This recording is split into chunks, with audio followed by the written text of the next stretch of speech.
आज ना आपण घरच्या घरी खुसखुशीत पौष्टिक मेथीची मटरी कशी बनवायची आहे ते पाहणार आहोत। ही मटरी बघू शकता, खूप भारी लागते चवीला। चहाबरोबर किंवा मधल्या वेळेत खाण्यासाठी हे एक उत्तम पर्याय आहे। आणि हे बनवून ना तुम्ही एक महिनाभर जरी स्टोअर करून ठेवलं तरी जराही खराब होत नाही आणि चवीला एकदम भारी लागतं। तर यासाठी लागणारं साहित्य बघा, आणि मटरी खूप खुसखुशीत होते। तर आपल्याला लागणारं साहित्य म्हणजे सर्वात आधी मेथी। तर मेथी आपल्याला थोडंसं तुपामध्ये भाजून घ्यायची, त्यामुळे ना कढईमध्ये 1 चमचा तूप घेतलेला आहे। तूप गरम झाल्यानंतर आपण ज्या कपाने गव्हाचं पीठ घेणार आहोत ना, त्या कपाने आपण 1 कप इथे मेथी घेतलेली आहे, बारीक चिरून घ्यायची, म्हणजे व्यवस्थित आपल्याला भाजता येते। आता इथे ना गॅस थोडा फास्ट ठेवायचा आणि मेथी भाजून घ्यायची तुपामध्ये, म्हणजे काय होतं यामधलं जे पाणी आहे ना ते पूर्ण निघून जातं आणि आपली मटरी जी आहे जास्त दिवस टिकते, खराब होत नाही लवकर। हे बघू शकता पाणी किती सुटलेलं आहे। आता हे पूर्ण जे पाणी आहे ना आपल्याला सुकेपर्यंत आपल्याला ही मेथी चांगली परतून घ्यायची आहे। तर आता बघू शकता मेथीमधलं पाणी बहुतेक आटलेलं आहे, पूर्ण अशी सुकी सुकी झालेली आहे। त्यानंतर याला थोडा वेळ आपण आता अजून भाजून घेतलेली आहे। आता हे बघा मस्त अशी पाणी यातलं पूर्णपणे निघून गेलेला ओलसरपणा। आता याला थंड करून घ्यायचं आहे, तोपर्यंत आपल्याला काय करायचं बघूया। तर इथे ज्या कपाने मी मेथी घेतली त्याच कपाने आपण 1 कप गव्हाचं पीठ घेतलेलं आहे। तुम्ही जे पॅकेटचं रेडीमेड पीठ येतं ना ते मैद्यासारखंच असतं, त्यामुळे मटरी खूप छान होते। त्यामुळे मी ते रेडीमेड जे पीठ येतं पॅकेटमधलं तेच वापरलेलं आहे।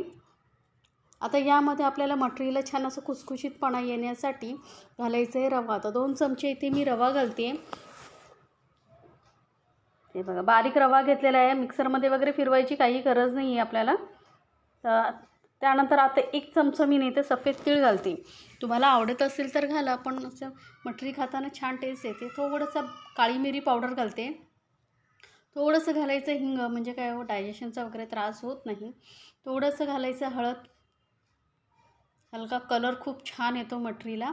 आणि अर्धा चमचा इथे मी लाल मिरची पावडर घालते। सोबतच घालूया चवीनुसार मीठ आणि 1 चमचा इथे तूप घालते। तूप तेल तुम्हाला जे आवडत असेल ते घालू शकता। यामुळे काय होतं, आता आपण पिठाला तूप चांगलं व्यवस्थित चोळून घेतल्यामुळे आपली जी मटरी आहे ना मस्त खुसखुशीत होते। त्यामुळे ही प्रोसिजर करणं खूप गरजेचं आहे। आता तूप चांगलं असं पिठाला मी चोळून घेते बघा, 2-3 मिनटं असं या पद्धतीने पिठाला हे तूप चांगलं चोळून घ्यायचं। बाकीचेही मसाले मस्त मिक्स होतात। आता मेथी जी भाजून ठेवली होती तुपामध्ये तीही घालून घ्यायची आहे। आता ही मेथी आपण भाजत असतो ना तेव्हा बघा गोळ्या गोळ्यासारखी होते, त्यामुळे काय करायचं छान अशा हाताने सोडून ती पिठामध्ये व्यवस्थित मिक्स करून घ्यायची आहे। यामध्ये बघा गुठळ्या झालेल्या आहेत, त्या मी मस्त अशा मिक्स करून घेतलेल्या आहेत। त्यानंतर यामध्ये थोडंसं पाणी घालून आपल्याला थोडं घट्ट असं पीठ मळायचं आहे। जास्त पातळ पीठ मळायचं नाही आहे, लक्षात ठेवा। घट्ट मळल्यामुळे काय होतं, आपली जी मटरी आहे ना ती मस्त खुसखुशीत होते आणि लाटायलाही सोपं पडतं। तर बघू शकता मस्त अशी घट्ट असं पीठ मळून ठेवलेलं आहे। आता हे रवा मुरण्यासाठी साईडला ठेवून देऊया। तोपर्यंत काय करायचं आपल्याला, एका वाटीमध्ये घ्यायचं आहे 2 चमचे गव्हाचं पीठ आणि 1 चमचा तूप घालायचं आहे आणि याचा आपल्याला साठा करून घ्यायचा आहे। जर वाटलंच तुम्हाला की हे मिक्स होत नाही तर थोडंसं अर्धा चमचा तूप तुम्ही घालू शकता अजून। पण जसं तुम्ही मिक्स करत जाल ना तसं हे छान असं फेटलं जातं आणि मस्त असं क्रीमसारखं आपल्याला मिक्स करून घ्यायचं आहे। तरी बघा छान असं मिक्स करून घेतलेलं आहे। जशी फेटत गेली तसं हे छान मिक्स झालेलं आहे। आता आपला हा साठा तयार झालेला आहे। पीठही आपलं छान असं मुरलं गेलेलं आहे बघा। मेथी आणि आपण जे यामध्ये मसाले घातलेले होते ते सगळे पिठामध्ये छान असे उतरलेले आहे आणि रवाही चांगला सॉफ्ट म्हणजे मुरला गेलेला आहे। आता याचे ना मी 3 समान भाग करून घेते, म्हणजे आपल्याला पोळी लाटायला सोपी पडेल। तर 1 कप गव्हाच्या पिठापासून खूप सारी मटरी तुमची तयार होते। आता याला सुखं पीठ लावून घ्यायचं आहे आणि आपल्याला याची पातळ पोळी लाटायची आहे, लक्षात ठेवा। जास्त जाड पोळी लाटायची नाही आहे।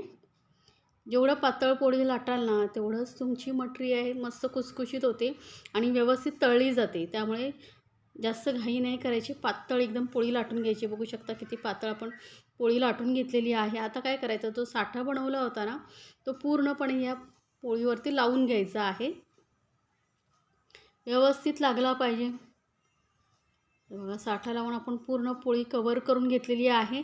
आता यावरतीच ना आपल्याला सुखं पीठ लावायचं आहे, म्हणजे काय होतं, ज्या आपल्या मटरीला लेअरही छान येतात आणि असं खुसखुशीत आपली मटरी होते. तर सुकं पीठ व्यवस्थित लावून घेतलेलं आहे. आता याला आपल्याला फोल्ड करायचं आहे. तर बघा 2 साईडने या असं मध्यभागी असं फोल्ड करायचं आहे आणि याला वरूनही परत साठा लावून घ्यायचा आहे. बघा दोन्ही साईडला व्यवस्थित साठा लावून घेतलेला आहे आणि परत सुकं पीठ लावून घ्यायचे. प्रत्येक वेळी साठा लावल्यानंतर सुकं पीठ लावून घ्या, लक्षात ठेवा. आता वरच्या साईडने फोल्ड करायचं आहे आणि याला परत असं फोल्ड करून सुकं पीठ लावून घ्यायचं आहे आणि याची परत आपल्याला पोळी लाटून घ्यायची आहे.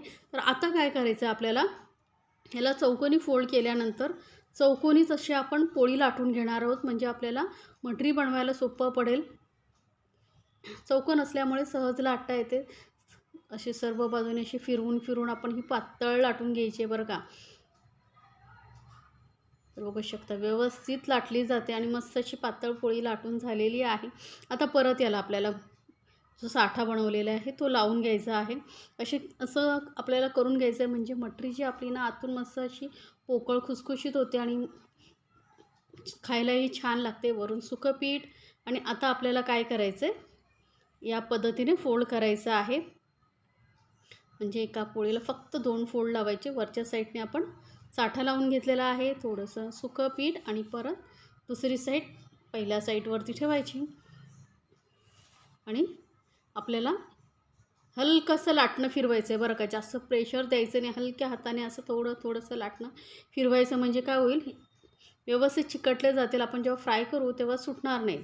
आता याचे ना आपल्याला पीसेस कटिंग करून घ्यायचे आहेत. तर साधारण अर्धा इंच एवढे मी असे पीसेस कटिंग करून घेते, म्हणजे काय मटरी दिसायलाही सुंदर दिसते आणि आपल्याला तळायलाही सोपं पडतं. किंवा तुम्ही असं पुरीसारखंही कट करू शकता. एवढी प्रोसिजर तुम्हाला नसेल करायची तर पीठ पोळी लाटून तुम्ही गोल गोलही पुरीसारखंही कट करू शकता छोट्या छोट्या.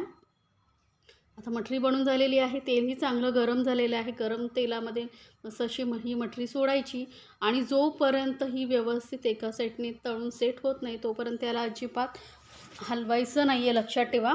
गॅस इथे मीडियमपेक्षा कमी ठेवायचं आहे, म्हणजे काय होतं, मटरी आतपर्यंत तळली जाते.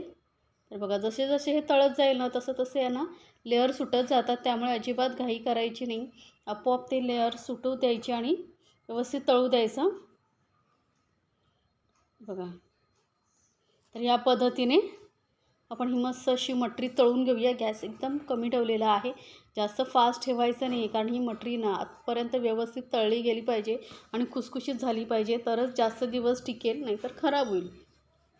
तरी बघा मटरी आपण अशी तळून घेतलेली आहे. आता याला काढून घेऊया आणि बाकीचीही मी मटरी तळून घेते. मस्त खुसखुशीत अशी आपली घरच्या घरी कमी खर्चामध्ये मटरी तयार होते आणि पौष्टिक आहे, हेल्दी आहे. मेथी ही मार्केटमध्ये बऱ्याच प्रमाणात आहे, तर तुम्ही एकदा नक्की बनवून पहा आणि मला सांगायला विसरू नका. आणि ही मटरी बघू शकता किती खुसखुशीत झाली आणि चवीला एकदम भारी लागते आणि जशी जशी ही थंड होत जाते ना तशी अजून खुसखुशीत होते. तर एकदा नक्की